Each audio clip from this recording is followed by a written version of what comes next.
नमस्कार, स्वागत है आप सभी का। इंडिया न्यूज देख रहे हैं आप। मैं हूं आपके साथ पराग गुप्ता। शुरुआत करेंगे सुपरफास्ट खबरों की। प्रधानमंत्री नरेंद्र मोदी वीडियो कॉन्फ्रेंसिंग के जरिए विश्व पर्यावरण दिवस पर आयोजित कार्यक्रम में हिस्सा लेते हुए नजर आए। केंद्रीय पर्यावरण मंत्री प्रकाश जावड़ेकर, केंद्रीय पेट्रोलियम परिवहन मंत्री धर्मेंद्र प्रधान कार्यक्रम में मौजूद रहे।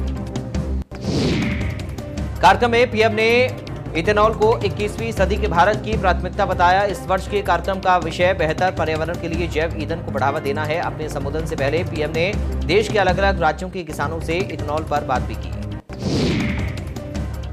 इस कार्यक्रम के दौरान प्रधानमंत्री भारत में 2020 से 25 के दौरान इथेनॉल संमिश्रण से संबंधित रोडमैप के बारे में विशेषज्ञ समिति की रिपोर्ट जारी की। इस मौके पर पीएम ने पुणे में 3 स्थानों पर E100 के वितरण स्टेशन की एक पायलट परियोजना का भी शुभारंभ किया। पीएम मोदी ने कहा कि 7 से 8 साल पहले भारत में इथेनॉल पर चर्चा दुर्लभ थी, लेकिन अब एथेनॉल भारत की 21वीं सदी की प्राथमिकताओं से जुड़ गया है। ये पर्यावरण के साथ साथ किसानों के जीवन की भी मदद कर रहा है।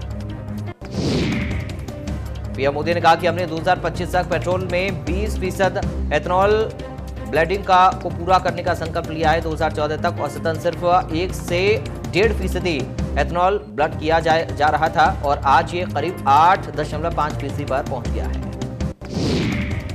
पीएम ने कहा कि क्लाइमेट चेंज की वजह से जो चुनौतियां सामने आ रही हैं, भारत उनके प्रति जागरूक भी है, सक्रियता से काम भी कर रहा है। उन्होंने कहा 6 से 7 साल में रिन्यूएबल एनर्जी की हमारी क्षमता में 250% से अधिक की बढ़ोतरी हुई है। पीएम ने कहा कि विश्व पर्यावरण दिवस मनाने के लिए भारत सरकार E20 अधिसूचना जारी कर रही है, जिसमें तेल कंपनियों को 1 अप्रैल 2023 से 20% एथेनॉल मिश्रित पेट्रोल बेचने का निर्देश दिया गया है।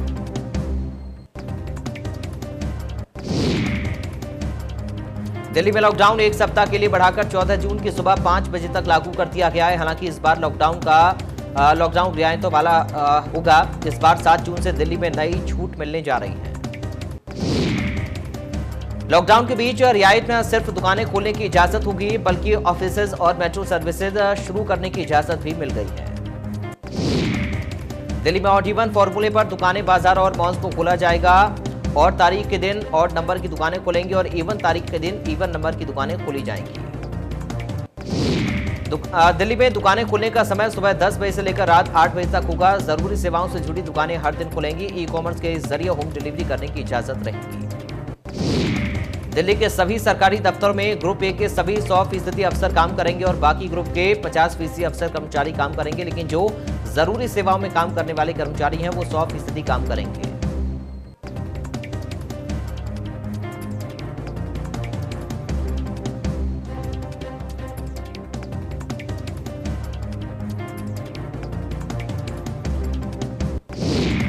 यूपी के 2 और जिलों में कोरोना कर्फ्यू खत्म। बुलंदशहर और बरेली में भी अब कोरोना कर्फ्यू से छूट। यूपी के 67 जिलों में कोरोना कर्फ्यू से राहत मिली।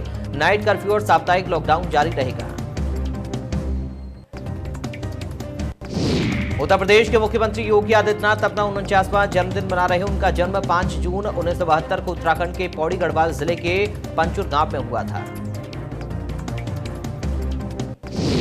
योगी आदित्यनाथ के जन्मदिन पर रक्षा मंत्री राजनाथ सिंह ने ट्वीट कर बधाई दी। उन्होंने लिखा कि प्रदेश के विकास और जन कल्याण के लिए वे समर्पित भाव से काम कर रहे हैं। उनके नेतृत्व में उत्तर प्रदेश उत्तरोत्तर प्रगति करे, यही कामना है।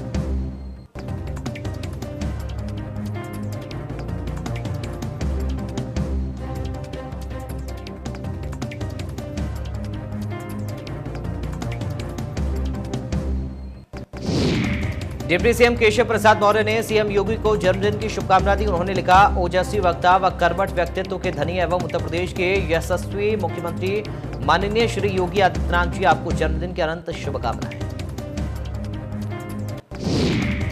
लखनऊ व्यापार मंडल के पदाधिकारियों ने सीएम योगी आदित्यनाथ से मुलाकात कर बाजार खोलने समेत कई विभागीय छूट देने की मांग को लेकर गुहार लगाई। इस दौरान पदाधिकारियों ने बताया कि बाजार खोलने की जरूरत है। मौजूदा समय में कोई भी कारोबारी ऐसा नहीं है जिसको अभी तक घाटा ना हुआ हो। ऐसे में लखनऊ समेत अब पूरे प्रदेश की दुकानों को खोलने की जरूरत है। इस दौरान डिप्टी सीएम दिनेश शर्मा भी वहां पर मौजूद रहे।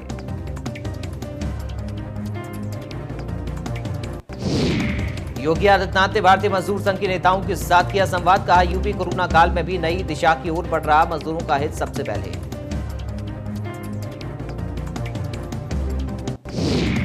विश्व पर्यावरण दिवस के मौके पर सीएम योगी आदित्यनाथ ने किया पौधारोपण। सीएम ने कहा, पानी की एक एक बूंद सुनिश्चित करना है, प्रकृति है तभी जीव सृष्टि है। इस साल यूपी में 30 करोड़ वृक्षारोपण का लक्ष्य।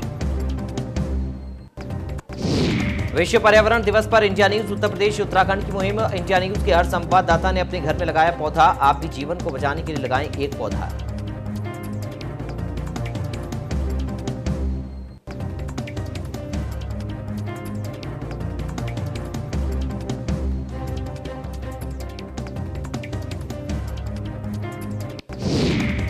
लखनऊ में विश्व पर्यावरण दिवस पर इंडिया न्यूज की वृक्षारोपण की मुहिम से टोल कर्मी भी जुड़े। राजधानी लखनऊ के दखिना टोल कर्मियों ने भी वृक्षारोपण किया। टोल प्लाजा पर जामुन, आम और अमरूद जैसे फलदार वृक्षों का यहां पर वृक्षारोपण किया गया। वहीं साथ ही टोल कर्मियों ने इंडिया न्यूज की मुहिम की काफी सराहना की। कानपुर में विश्व पर्यावरण दिवस के मौके पर इंडिया न्यूज के परिवार ने वृक्षारोपण किया। आईटीबी फाउंडेशन की तरफ से प्रदेश और देश की जनता से अपील की है कि एक पौधा जरूर अपने घर, आंगन, बगीचे में लगाएं। विश्व पर्यावरण दिवस पर धर्म और आध्यात्म की नगरी में आज एक ऐसे शख्स से हम आपको मिला रहे जिनका कार्य थोड़ा अलग है। बनारस के सड़कों और गलियों पर लगे किनारे पीपल के छोटे पौधों को वो अपने घर लाते हैं। वाराणसी के ज्योतिषाचार्य पंडित हरेंद्र उपाध्याय ने अपने घर को 3 हिस्सों में बांट दिया है और तीनों का अलग अलग नामकरण भी किया है।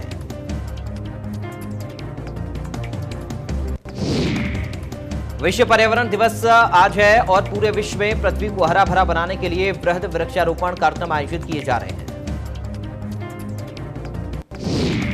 मथुरा में विश्व पर्यावरण दिवस के मौके पर हवन यज्ञ का जगह जगह आयोजन किया जा रहा। तो वहीं प्रसिद्ध अभिनेत्री और बीजेपी सांसद हेमा मालिनी और कैबिनेट मंत्री चौधरी लक्ष्मी नारायण ने भी हवन यज्ञ किया।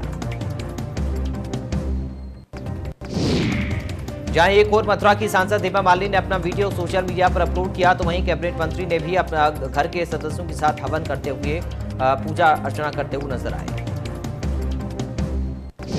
मथुरा में राष्ट्रीय स्वयंसेवक संघ के मसानी स्थित कार्यालय पर विश्व पर्यावरण दिवस के मौके पर 51 कुंडीय हवन यज्ञ हुआ, जिसमें विभाग प्रमुख गोविंद के सानिध्य में पर्यावरण प्रतिनिधि प्रमुख डॉक्टर प्रमोद के द्वारा कराया गया। इसमें संघ से जुड़े परिवारों के 51 जोड़ों ने और अन्य स्वयंसेवकों ने भाग लिया। आगरा में विश्व पर्यावरण दिवस के मौके पर आगरा मंडल रेल प्रबंधक सुशील कुमार श्रीवास्तव ने पत्नी गौरी श्रीवास्तव के साथ डीआरएम कार्यालय परिसर में पौधारोपण किया।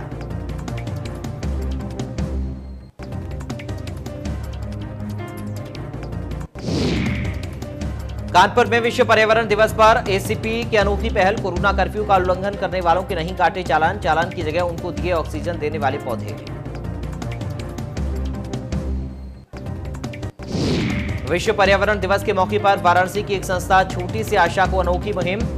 संस्था के लोगों की ओर से कोरोना वॉरियर्स के सम्मान में वृक्षारोपण कर इस दिन को मनाया गया। इसके साथ ही उन्होंने देश के प्रधानमंत्री नरेंद्र मोदी, प्रदेश के मुख्यमंत्री योगी आदित्यनाथ और वाराणसी के जिलाधिकारी, कमिश्नर, इन सभी का पोस्टर लगाकर उनके सम्मान में एक एक वृक्ष लगाया। रामपुर में कोविड कंट्रोल रूम का निरीक्षण करने पहुंचे कानून मंत्री ब्रजेश पाठक ने कहा कि कोरोना की तीसरी लहर के लिए व्यवस्थाएं लगभग पूरी कर ली गई हैं।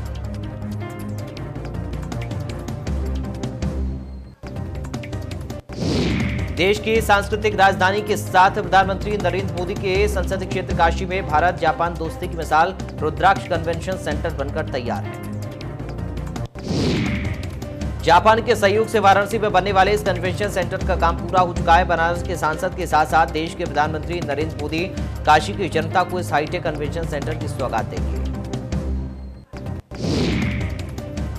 इस सेंटर के बाहरी हिस्से में एल्यूमिनियम के 108 बड़े रुद्राक्ष लगाए गए हैं, जो इसकी सुंदरता में चार चांद लगा रहे हैं। 186 करोड़ की लागत से तैयार इस हाईटेक कन्वेंशन सेंटर में देसी संग विदेशी सैलानी गीत, संगीत, नाटक और प्रदर्शनी का लुत्फ उठा पाएंगे। बरेली में स्वास्थ्य विभाग के अधिकारी सरकार की छवि पर बट्टा लगाने में कोई कसर नहीं छोड़ रहे। निजी अस्पतालों की मनमानी और अवैध वसूली पर स्वास्थ्य विभाग का कोई अंकुश नहीं।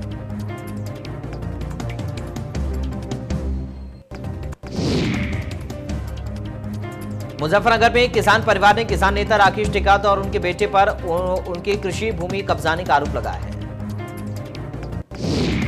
पीड़ित किसान ने अधिकारियों के साथ साथ उत्तर प्रदेश के मुख्यमंत्री योगी आदित्यनाथ से इंसाफ की गुहार लगाई। किसान का आरोप है कि उन्होंने उसकी फसल को भी तहस नहस कर जमीन पर कब्जा कर लिया।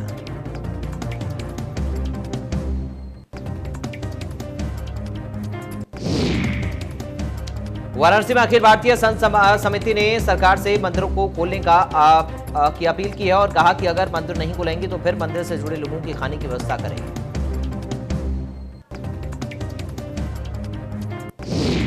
फिरोजाबाद के कोविड-19 अस्पताल में ड्यूटी कर रहे हैं ये टेक्नीशियन और डॉक्टर हैं जो कह रहे हैं कि वो ड्यूटी करते करते थक गए हैं और मनोरंजन के लिए जमकर डांस किया है।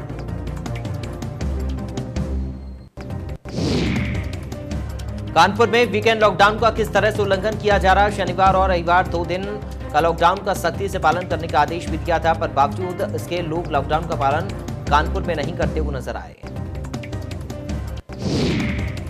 जालोर में पुलिस को खुलेआम चुनौती दे रहे जुआरी, बिना मास्क बिना सोशल डिस्टेंसिंग जुआ खेल रही हैं जुआरी। जुआ खेलते हुए वीडियो सोशल मीडिया पर वायरल।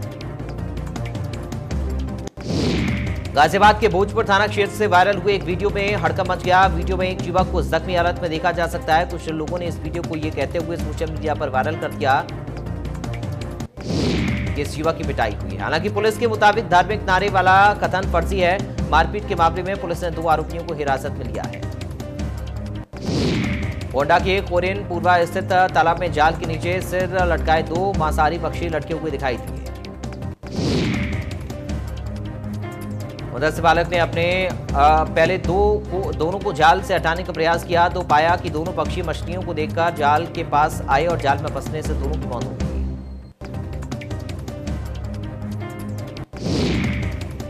गाजियाबाद में लड़की की संदिग्ध गुमशुदगी का मामला, परिजनों ने हाईवे पर लगाया जाम, जमकर किया हंगामा। 15 दिन पहले लड़की हुई थी गायब। गाजियाबाद के लोनी इलाके के सिरोली गांव में बुजुर्ग की हत्या कर शव को खेत में दबाने की कोशिश की गई। सूचना पर मौके पर पहुंची पुलिस ने शव को पोस्टमार्टम के लिए भिजवाकर मामले की जांच शुरू कर दी। हमीरपुर में क्रिकेट के दौरान चली गोलियां, दबंगों ने क्रिकेट खेल रहे 2 भाइयों को मारी गोली। क्रिकेट खेल रहे 2 सगे भाई हुए गंभीर रूप से घायल। बचाने आए पिता को भी दबंगों ने पीट कर किया घायल। गांव के ही दूसरे पक्ष ने दिया घटना को अंजाम। पुलिस मामले की छानबीन में जुटी। घटना जरिया थाना क्षेत्र के इंदरपुरा गांव की घटना है। अलीगढ़ में जहरीली शराब मामले में अब तक 2 दर्जन से ज्यादा लोगों की गिरफ्तारी हो चुकी है, जिसमें मुख्य सरगना ऋषि शर्मा अभी भी फरार चल रहा है। प्रशासन की ओर से इस पर 50,000 का इनाम पहले ही घोषित कर दिया गया था, लेकिन जब अभी तक गिरफ्तारी नहीं हुई तो एसएसपी अलीगढ़ के द्वारा इसके इनाम की राशि को 75,000 करने के लिए शासन को पत्र लिखा है। पीलीभीत में सैकड़ों की भीड़ के साथ डीजे पर जश्न मनाते समर्थक। पंचायत चुनाव की जीत का जश्न मनाते समर्थक। जश्न मनाने के दौरान नहीं दिखा समर्थकों में कोरोना का खौफ। सुल्तानपुर में थाने के लॉकअप में युवक की मौत के मामले में एसओ समेत 3 पुलिसकर्मियों पर मामला दर्ज किया गया है, जिसके बाद एसपी के आदेश पर कुड़बार थाने में तत्कालीन थानाध्यक्ष अरविंद पांडे समेत 3 पुलिसकर्मियों पर मामला दर्ज किया गया। निलंबन की कार्रवाई पुलिस पहले ही कर चुकी थी। लखनऊ में बाइक बोट घोटाले में कमिश्नरेट की क्राइम ब्रांच और पीजीआई थाने की संयुक्त टीम ने छापा डालकर एक गिरोह का पर्दाफाश किया। इस दौरान पुलिस के हाथ 145 मोटरसाइकिल लगी।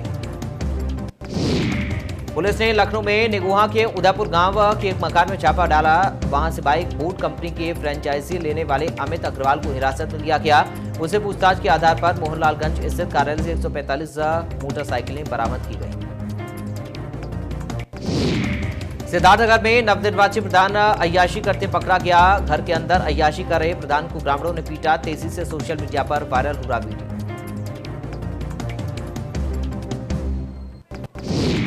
हरदोई में एक महिला की पिटाई का वीडियो सोशल मीडिया पर वायरल हो रहा। वीडियो में 2 दबंग एक महिला की पिटाई करते हुए नजर आ रहे हैं।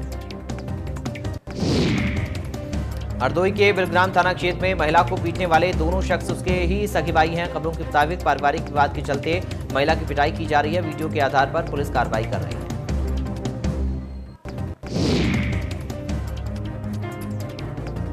ग्रेटर नोएडा के कबाड़ गोदाम में भीषण आग लगने से हड़कंप मच गया। खबरों के मुताबिक आग में जलकर लाखों रुपए का सामान राख हो गया। हालांकि दमकल की 3 गाड़ियों ने आग पर काबू पा लिया। संभल में शॉर्ट सर्किट से ट्रक में आग लगी, दूर दूर पर जलने लगा ट्रक, आसपास रह रहे लोगों में मचा हड़कंप। सूचना पर पहुंची फायर ब्रिगेड ने आग पर पाया काबू।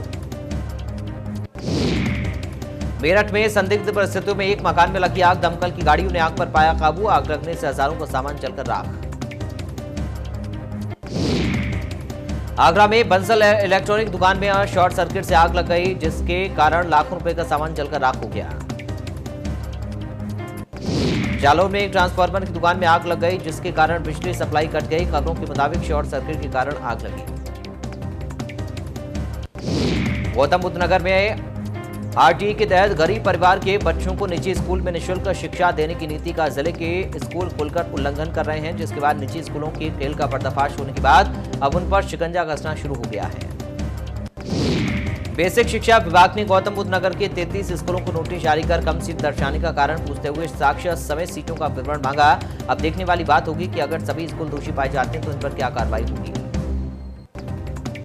नोएडा थाना सेक्टर 58 क्षेत्र में स्थित एक फाइनेंस कंपनी का डेटा हैक करने वाले गिरोह का पर्दाफाश। ये गिरोह कंपनी से कर्ज लेने वाले लोगों से लाखों रुपए किस्त के रूप में अपने खाते में जमा करवाता था।